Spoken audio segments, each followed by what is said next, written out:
Halo semuanya, selamat datang di Fate and Destiny, tempat di mana kita bakal bedah takdir-takdir paling gokil di dunia sinema. Hari ini kita bakal bahas film Obsession tahun 2026.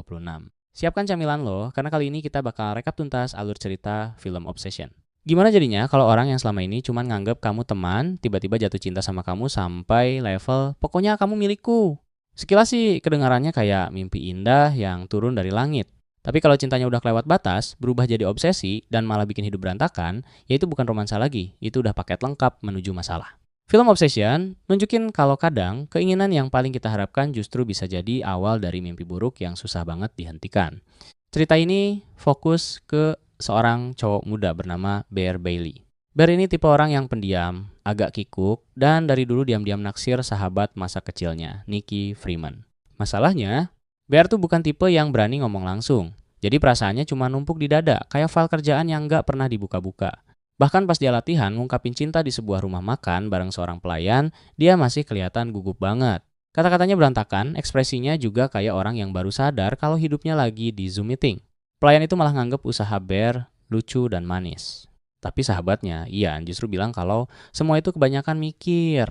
Menurut Ian, kalau Bear memang suka Nikki, ya bilang aja langsung. Jangan cuma latihan terus, kayak lagi audisi jadi pemeran utama, tapi nggak pernah naik panggung.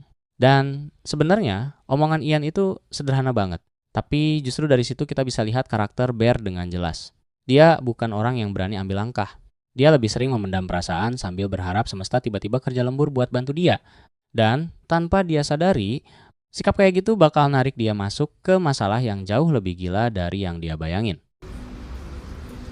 I'm gonna try not to. Begitu pulang ke rumah, hidup Bear langsung kena tamparan realita.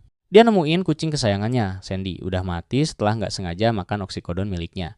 Adegan ini kelihatannya cuma sedih biasa. Tapi, sebenarnya film lagi ngasih petunjuk penting banget. Kematian Sandy bukan cuma momen bikin hati nyesek, obat yang sama nanti bakal punya peran besar di bagian akhir cerita. Dengan hati hancur, Bear buang tubuh Sandy ke kantong sampah. Lalu dia duduk sendirian di kamar, nangis, dan ngerasa kayak kehilangan satu-satunya teman yang benar-benar ada buat dia. Di tengah suasana sedih itu, Nikki menelepon. Dia cerita kalau dia berencana keluar dari pekerjaan mereka. Terus, Nikki juga ngeluh soal kalung kristal kesayangannya yang jatuh ke saluran air. Buat orang lain, itu mungkin cuma obrolan receh. Tapi buat Bear, hal kecil yang bisa bikin Nikki senang aja udah terasa penting banget kayak misi negara. Besoknya, Bear pergi ke toko antik buat cari pengganti kalung itu. Dan di sanalah dia nemuin sesuatu yang jauh lebih berbahaya daripada kalung biasa. Sebuah benda kecil bernama One Wish Willow.